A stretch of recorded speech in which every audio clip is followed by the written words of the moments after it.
आप सभी बंधुओं को मैं आदरपूर्वक प्रणाम निवेदन करता हूँ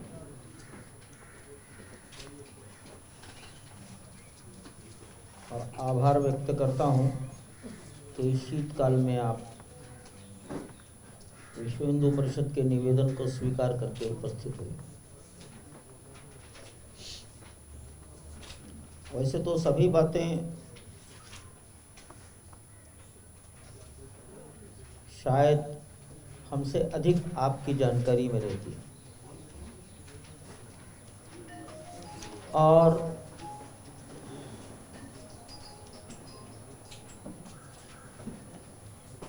काफ़ी कुछ अखबारों में पिछले 2-3 दिन में छप रहा है और महीने भर से छप रहा है।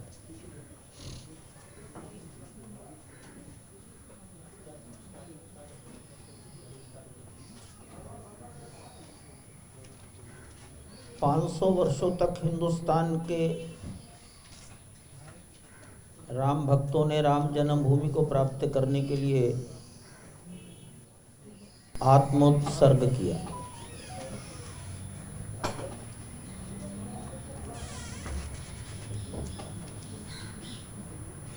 बलिदान दिए। तो कभी जीवन का उत्सर्ग किया, अब समय का उत्सर्ग करने की आवश्यकता है। लोग राम जन्मभूमि के लिए जिंदे रहे। 24 घंटे में से अपने मनोरंजन का समय घटाएं, अपने नींद आराम का समय घटाएं और राम जन्मभूमि के लिए समय दें।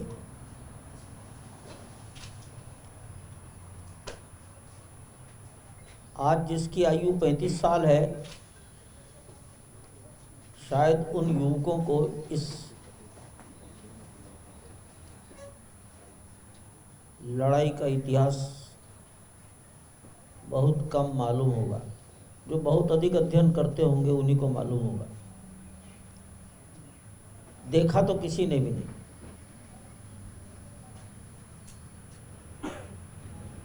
और दुनिया का सबसे अधिक युवाओं वाला देश, तो देश के सम्मान की रक्षा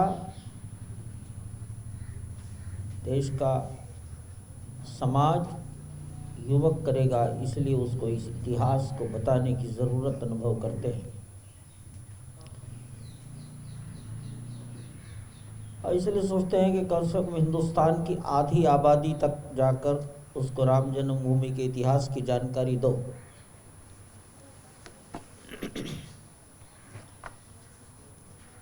कम से कम 50 करोड़ लोगों तक तो पहुंचे। 11 करोड़ घर ये सोचते थे,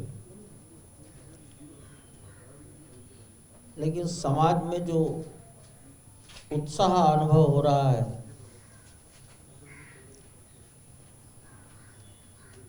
उसका हमने एक मोटा मोटा आकलन किया है। और वो आकलन कार्यकर्ताओं की बातचीत और वार्ता सामूहिक चिंतन के आधार पर किया है। गुवाहाटी, पटना, बंबई और दिल्ली में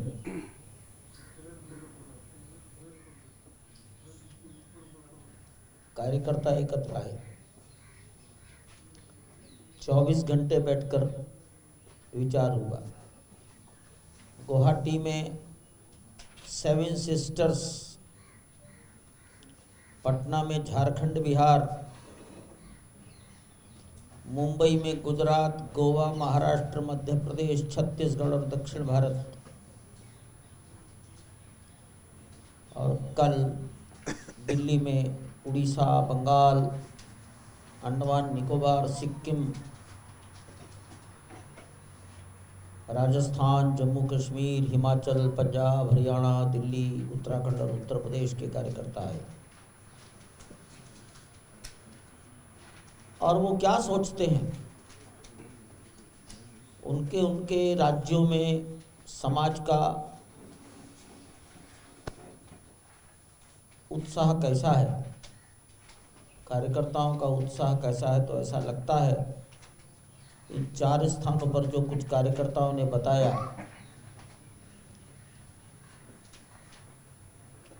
उसके आधार पर ऐसा लग रहा है कि ये गांवों की संख्या हम शायद हिंदुस्तान के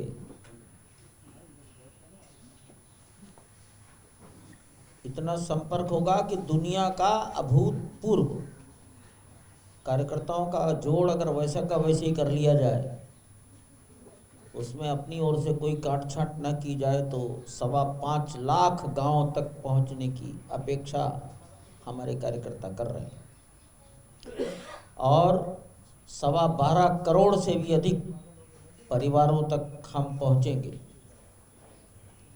कोई गांव छोड़ेंगे नहीं, ऐसा कहने वाले अनेकों राज्य मिले।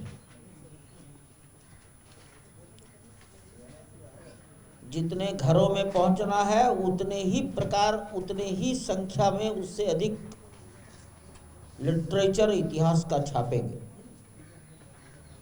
अपनी अपनी मातृभाषा में छापेंगे, केवल हिंदी और अंग्रेजी नहीं।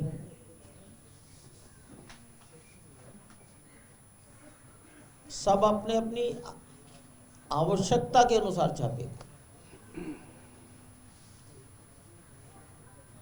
और अपने अपने राज्यों के जो शीर्षस्थ लोग हैं किसी भी क्षेत्र के, उनको मिलेंगे। दिल्ली के कार्यकर्ताओं का विचार है कि हम राष्ट्रपति, उपराष्ट्रपति, प्रधानमंत्री जी को भी मिलेंगे। तो अर्थात सभी राज्यों के लोग अपने मुख्यमंत्री, राज्यपाल, भिन्न भिन्न राजनीतिक दलों के नेताओं को मिलेंगे, इतिहास बताएंगे।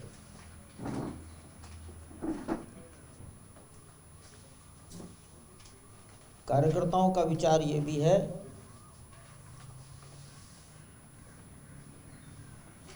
पुरानी बातों को भूलेंगे अब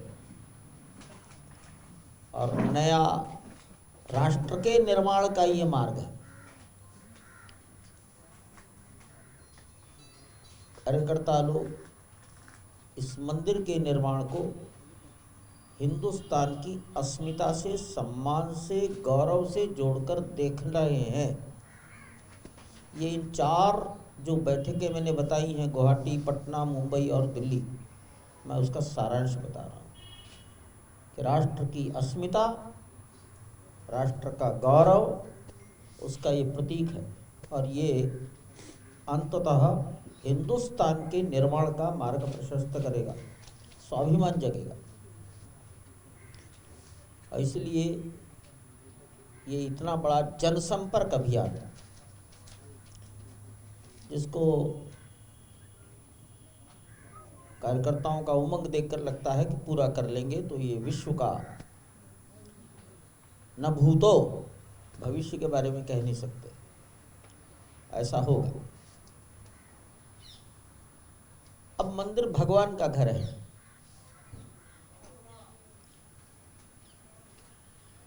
और भगवान के चरणों में लक्ष्मी का निवास है, इसलिए पैसे की तो कोई कमी नहीं है।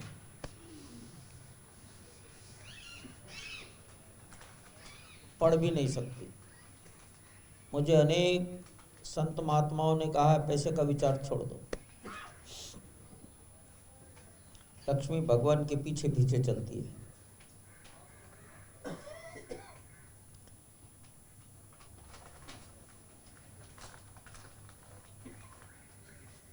इसलिए मांगना नहीं, समाज स्वेच्छा से समर्पण करेगा तो हम समाज को कहेंगे कंट्रीब्यूट वॉलंटरली। ये भगवान का धन है, भगवान के काम में दो, भगवान का घर बनाने में दो। मांगने की आवश्यकता नहीं पड़ेगी। ये भी हमारा 2-3 महीने का हिंदुस्तान की यात्रा, समाज से, संतों से भेंट, उसका ये निष्कर्ष है।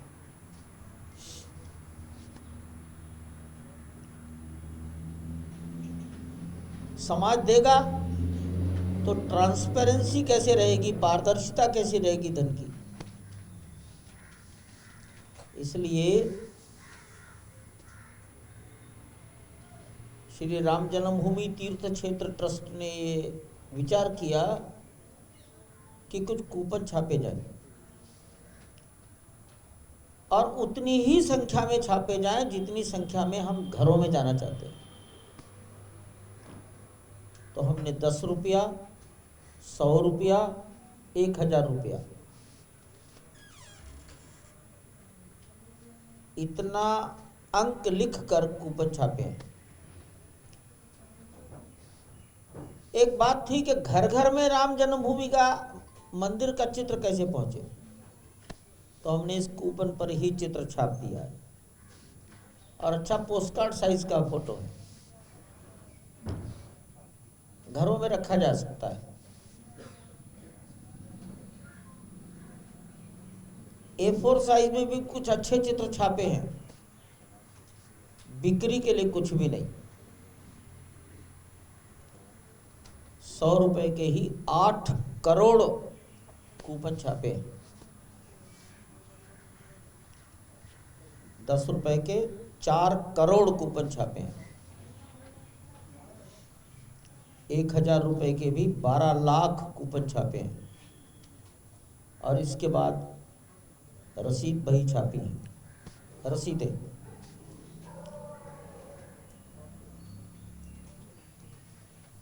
समाज के समर्पण को ट्रांसपेरेंट बनाए रखने के लिए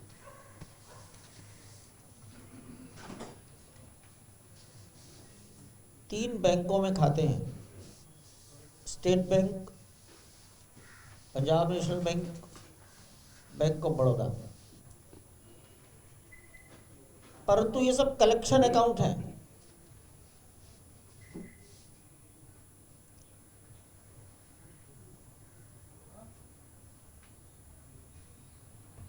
ऐसा गणित आ रहा है कि देश में लगभग 3 से 4 लाख कार्यकर्ता अपना समय देंगे, प्रतिदिन 3 से 4 घंटे देंगे और अपने अपने क्षेत्र में समाज के साथ मिलकर संपर्क करेंगे, टोलियों में करेंगे। कम से कम 3 लोगों की टोली बनाने के लिए कहा गया है।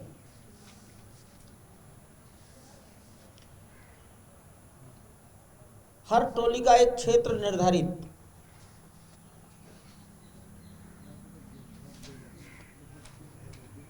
दिन भर में जो भी कुछ समाज ने आपको दिया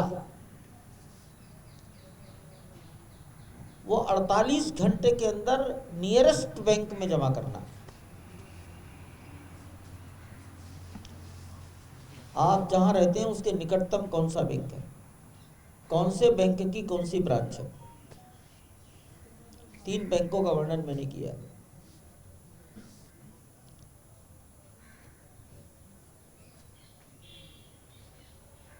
पहले दिन जिस ब्रांच में, जिस बैंक की जिस ब्रांच में धन जमा कर देंगे, उस कार्यकर्ता का एक कर्तव्य होगा कि 42 दिन तक उसी बैंक की उसी ब्रांच में वो पैसा जमा करेगा। इससे हिसाब किताब मिलाने में सुविधा रहेगी, ऑडिट करने में सुविधा रहेगी।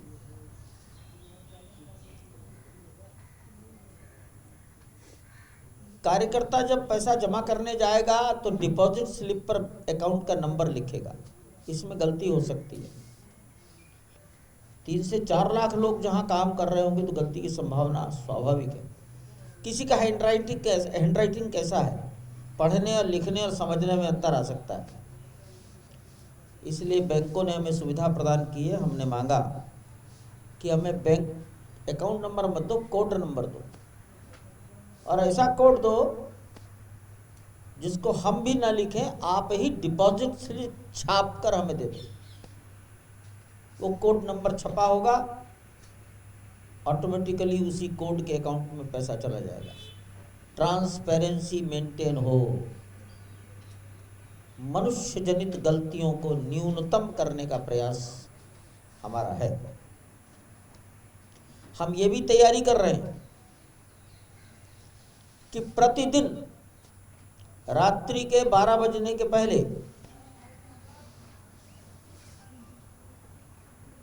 हिंदुस्तान के 70% तक स्थानों से ये सूचना आ जाए कि आज का धन संग्रह बैंक में कितना गया। कोई भी कार्यकर्ता 48 घंटे से ज़्यादा समाज द्वारा समर्पित वो निधि अपने पास न रखे, इसलिए नियरेस्ट स्टेट बैंक की 22,000 ब्रांचेज हैं, पंजाब बैंक की 14,000 ब्रांचेज हैं, बैंक ऑफ बड़ौदा की 10,000 ब्रांचेज हैं। ये 46,000 ब्रांचेज से हम सारा हिंदुस्तान कवर करने वाले हैं।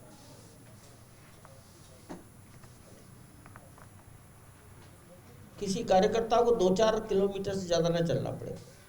48 घंटे का समय इसलिए दे रहे हैं कि दूर दराज के गांव में अगर कोई है तो उसको आने में समय लग सकता है। ऐसी एक निर्दोष पद्धति विकसित करने की ओर हमने कदम बढ़ाया है।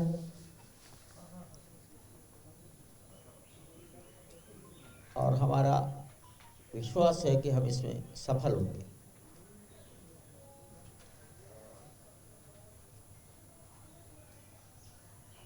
एक विषय बार बार हमसे पूछा गया, हमको कहा गया, मुझे व्यक्तिगत रूप से कहा गया, विदेशी मुद्रा FCRA।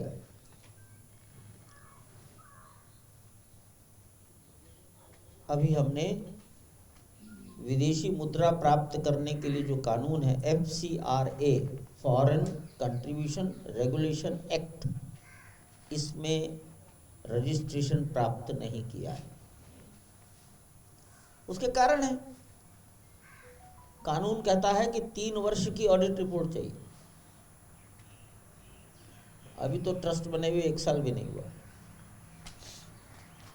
और दूसरा कारण है कि पहले हमारी शक्ति उस समाज पर लड़ेगी जिस समाज ने इस मंदिर के लिए अपना जीवन दिया है। एक बिंदु आता है CSR। हमारा चिंतन ऐसा है, CSR का पैसा अगर लगना है तो बाद में जब म्यूजियम बनेंगे, लाइब्रेरी बनेंगी, पाठशालाएं बनेंगी, उसमें लगे। अभी तो इस देश की सर्वसामान्य जनता जिसकी क्षमता केवल 10 रुपए देने की है, उसको भी अवसर मिलना चाहिए ताकि उसके संतानें कहे कि इस मंदिर के निर्माण में हमारे पिताजी ने भी कुछ दिया था। ये एक इम्पॉर्टेंट पॉइंट है।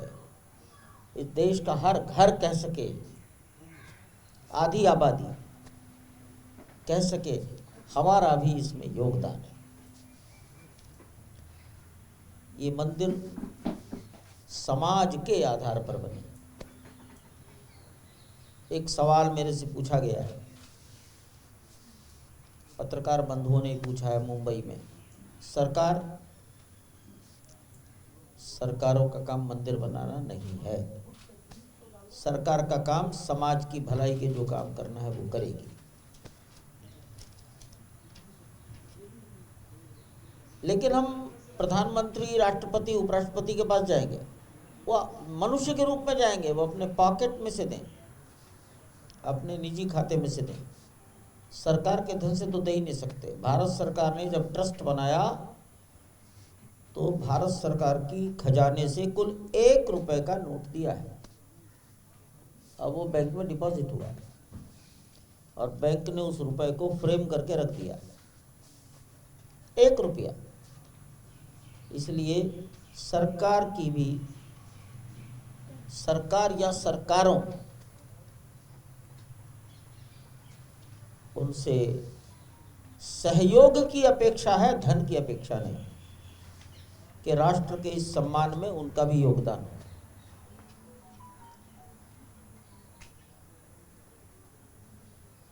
हमारा ये जो मास मोबिलाइजेशन कैंपेन,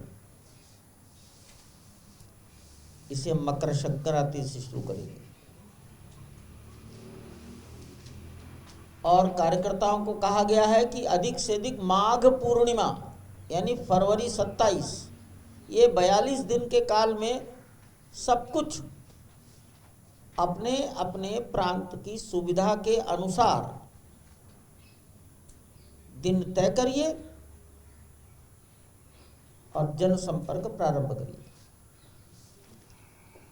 आपको ये खुशी होगी सुनकर, अनेक स्थानों के कार्यकर्ताओं ने कहा है हम एक दिन में ही 100% लक्ष्य प्राप्त करेंगे।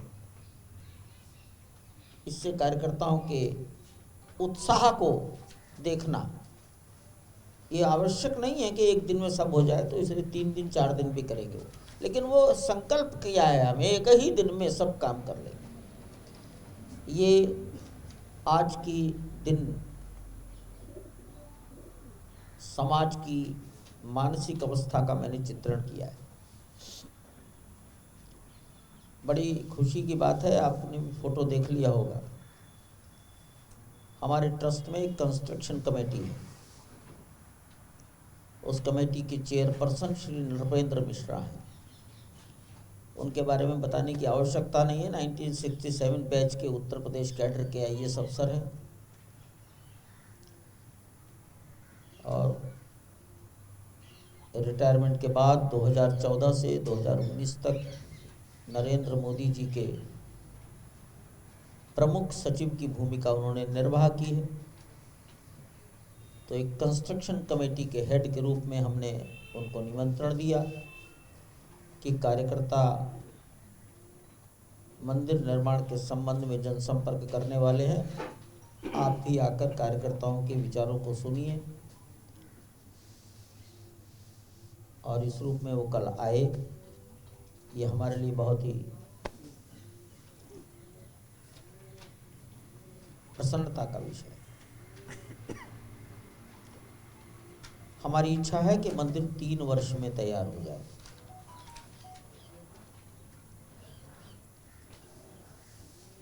और शायद ये लक्ष्य हम प्राप्त कर लेंगे।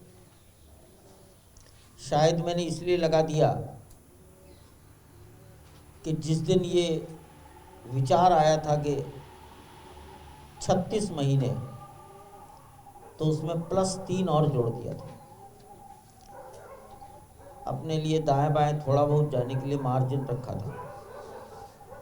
लेकिन जिस दिन ये विचार किया था उस दिन के बाद तो 6 महीने निकल गए।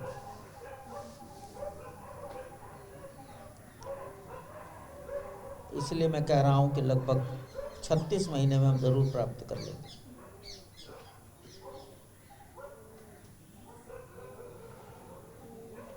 ट्रस्ट की ओर से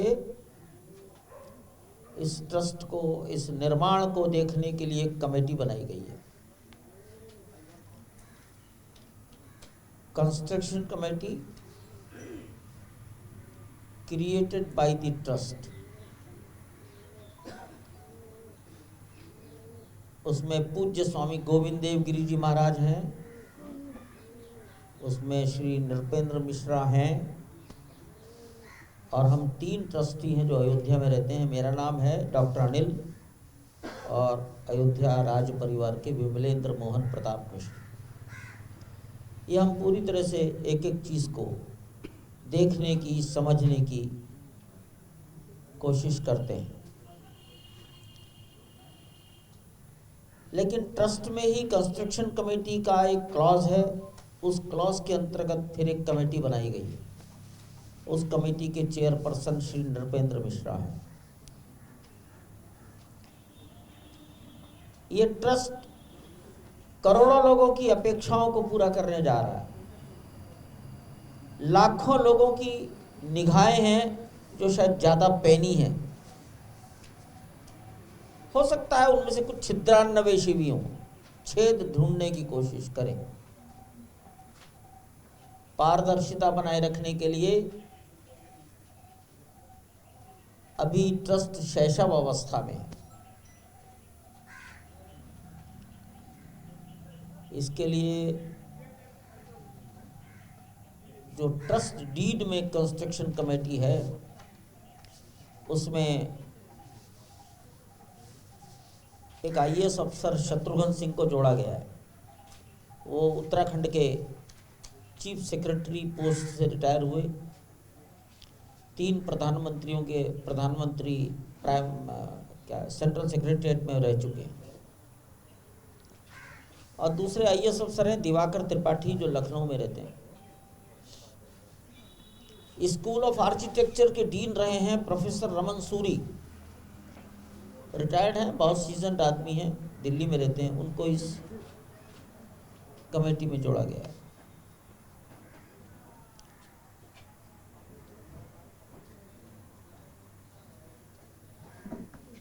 हिसाब किताब की पारदर्शिता बनाए रखे जाए,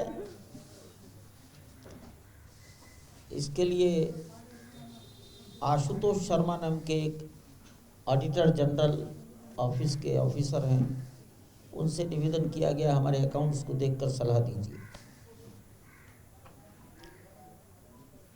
निर्माण की अवधि में आज ड्यूरिंग कंस्ट्रक्शन, आफ्टर कंस्ट्रक्शन उस मंदिर पर किसी प्रकार का बाह्य संकट खड़ा ना हो, मानव जनित, इसके लिए कंस्ट्रक्शन कमेटी में बॉर्डर सिक्योरिटी फोर्स के रिटायर्ड डायरेक्टर जनरल के शर्मा को जोड़ा गया है। बॉर्डर पर सुरक्षा में क्या क्या समस्याएं आती हैं, हवाई अड्डों पर सुरक्षा में क्या क्या कठिनाइयाँ और कैसे उसको रिजॉल्व करते हैं। अयोध्या में सीआरपीएफ सुरक्षा करती है, पीएसी रक्षा करती है, पुलिस रहती है। इन सब के अनुभव, इसके आधार पर एक इंटीग्रेटेड योजना बने, वो सरकार को प्रपोज की जाए, लोकल एडमिनिस्ट्रेशन को प्रपोज की जाए। इसके लिए एक अच्छा होमवर्क किया जा रहा है। हमारी इस कमेटी में इंजीनियरिंग पॉइंट ऑफ व्यू से नेशनल बिल्डिंग कंस्ट्रक्शन कमेटी के retired ex chairman Anup Mittal ji भी हैं। इस प्रकार ये कंस्ट्रक्शन के काम पर चिंतन करने वाला विषय है। आपको पता लग गया है कि लार्सन टुब्रो कंपनी निर्माण कार्य करेगी, लेकिन इतने बड़े बड़े कामों में एक दूसरा भी पैरेलल ऑर्गेनाइजेशन जोड़ा जाता है। तो हमने सोचा जिस प्रकार की प्रतिष्ठा वाली कंपनी लार्सन टुब्रो है, उसी प्रकार की प्रतिष्ठा वाली दूसरी कंपनी को ऑन बिहाफ ऑफ ट्रस्ट जोड़ा जाए। तकनीकी भाषा में उसको पीएमसी कहते हैं, प्रोजेक्ट मैनेजमेंट कंसल्टेंट, पीएमसी। तो इस पीएमसी के रूप में हमने टाटा कंसल्टिंग इंजीनियर्स को जोड़ा है। तो इस प्रकार टाटा कंसल्टेंट इंजीनियर्स ये भी एक उच्च स्तर की कंपनी, लार्सन टुब्रो भी। तो ये दोनों लोग एक दूसरे के परामर्श से, दो समान स्तर के लोग जब काम करते हैं, अच्छा होता है। हमारी ओर से भी हमने अपने भारतवर्ष में से चुनकर महाराष्ट्र औरंगाबाद के एक बहुत श्रेष्ठ इंजीनियर जो आईआईटी मुंबई से एमटेक रहे, 40 साल से कंस्ट्रक्शन के काम में जुड़े हैं, उनको हमने अयोध्या में लाकर बैठाया है, जगदीश आपले। अभी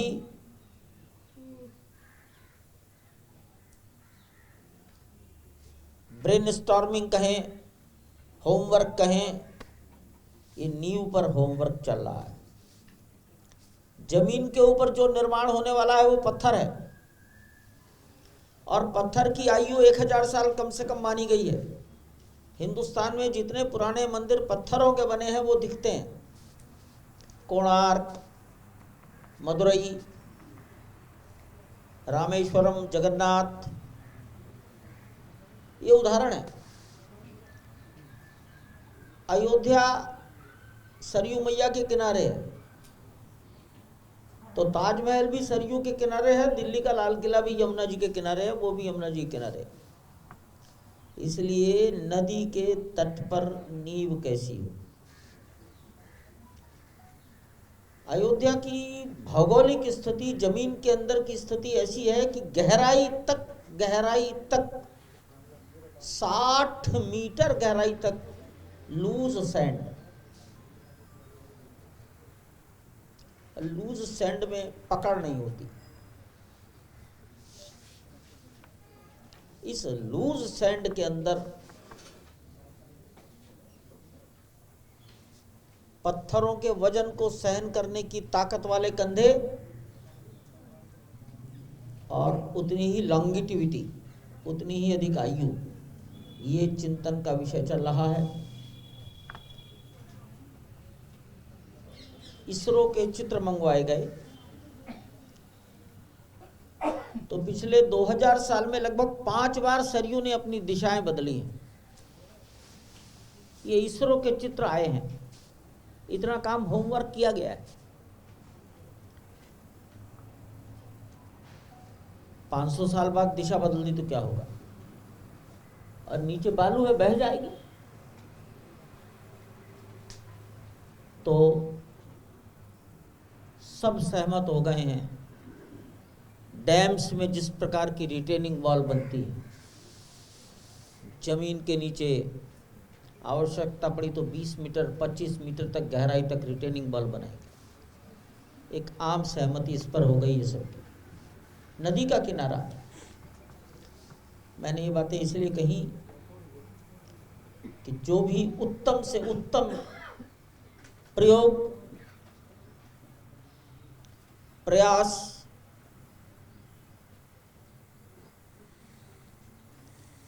आज उपलब्ध इंजीनियर्स कर सकते हैं, वो कर रहे हैं।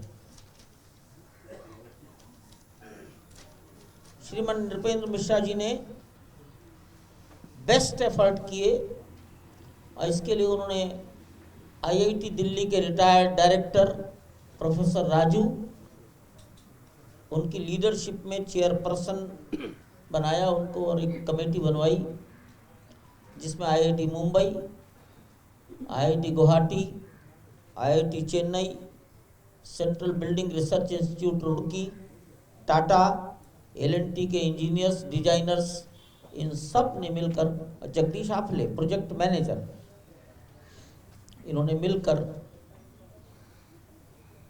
वीडियो कॉन्फ्रेंसिंग के माध्यम से सब पहलुओं पर विचार किया है। मुझे उम्मीद है 2-4 दिन में कोई ना कोई एक ड्राइंग सामने आएगी और फिर उस ड्राइंग के आधार पर काम किया जाएगा।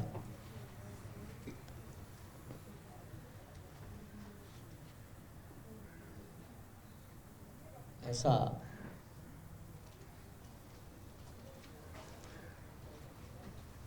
एक मेरी सूचना है आप लोगों के लिए। बस शेष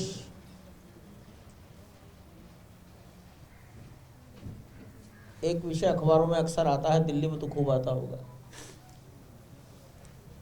कि राजस्थान सरकार ने पत्थर रोक लिए, ऐसा कर लिया, वैसा कर लिया।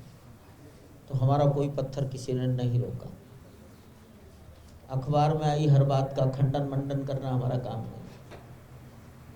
लेकिन हाँ, जिस बेल्ट का पत्थर हमें चाहिए, राजस्थान के भरतपुर जिले का बंसी पहाड़पुर विलेज, वो पत्थर सैंडस्टोन है, सॉफ्ट स्टोन है, कार्विंग आसानी से होती है और पिंक कलर है, देखने में सुंदर लगता है। पुराना भी जो हमने 15 साल काम किया है वहीं के पत्थरों से किया है। उस बेल्ट को अनेक कारणों से फॉरेस्ट डिक्लेयर कर दिया गया था। अब ये बहुत पुरानी बात हो गई, हमारे कारण नहीं हुआ। हम कहेंगे कि जब तक हमने पत्थर मंगाया 2006 तक कोई बाधा किसी सरकार ने उत्तर प्रदेश में हमको पैदा नहीं की। 1990 से 2006 तक उत्तर प्रदेश में कितने प्रकार के मुख्यमंत्री आए बदले, हमारे पत्थर की आपूर्ति पर कोई बाधा नहीं आई। लेकिन अब फॉरेस्ट डिक्लेयर होने के बाद हमें सोचना है। लोग कहते हैं पत्थर मिल जाएगा, हजारों ट्रक पत्थर आना है, तो लोग हमसे पूछेंगे कहां से लाए। एरिया तो फॉरेस्ट है, रिजर्व फॉरेस्ट है, तो हम ये नहीं कहेंगे कि हमने चोरी से लाए। आपको ये बता दूं, लगभग 4 लाख क्यूबिक फीट पत्थर की डिमांड है, जिसमें से हमारे पास कार्विंग करके रखा गया पत्थर, उसकी आजकल नापतोल चल रही है, 70,000 क्यूबिक फीट रखता है। तो लगभग 3.25 लाख क्यूबिक फुट पत्थर हमको चाहिए।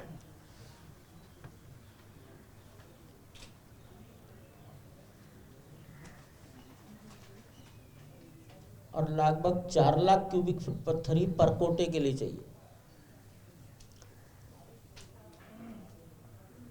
अगर नींव में पत्थर का प्रपोजल आ गया तो नींव के लिए पत्थर और चाहिए।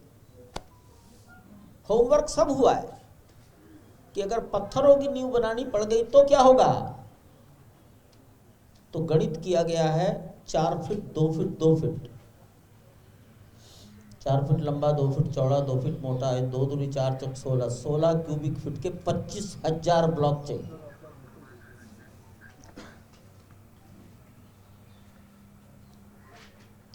सीमेंट की स्ट्रेंथ बढ़ाने के लिए क्या करना, क्योंकि सीमेंट की जो आयु है वो अगर लोहे के साथ मिक्सअप कर दिया जाए सीमेंट को, आरसीसी, तो 90 साल 100 साल, और आरसीसी हटा दिया जाए तो प्योर कंक्रीट, प्लेन कंक्रीट 140 साल 150 साल, उसके बाद उसकी शक्ति खत्म हो जाती है। तो इस सीमेंट की एज बढ़ाने के लिए आईआईटी चेन्नई ने बड़े अच्छे अच्छे प्रस्ताव दिए हैं और सबने मान्य किया है कि उसमें राख मिलाई जाए, उसमें अब्रक मिलाया जाए, उसमें रसायन मिलाया जाए, और सबके नाम लिखे हैं, परसेंटेज लिखी है कितना कितना परसेंट। अब ये मिलाएंगे तो मशीन कैसी हो, तो ऑटोमेटिक मशीन से मिक्सिंग होना चाहिए। ये सहमति के बिंदु सब बन गए। कंस्ट्रक्शन के बारे में मैंने कुछ बातें आपके सामने रखी हैं। अच्छा ही होगा, जो कुछ होगा बेस्ट होगा। इतने के बावजूद भी हम अपने टाइम फ्रेम को मेंटेन कर लेंगे, ऐसा मेरा कथन है, मेरा विश्वास है। शेष हरि इच्छा।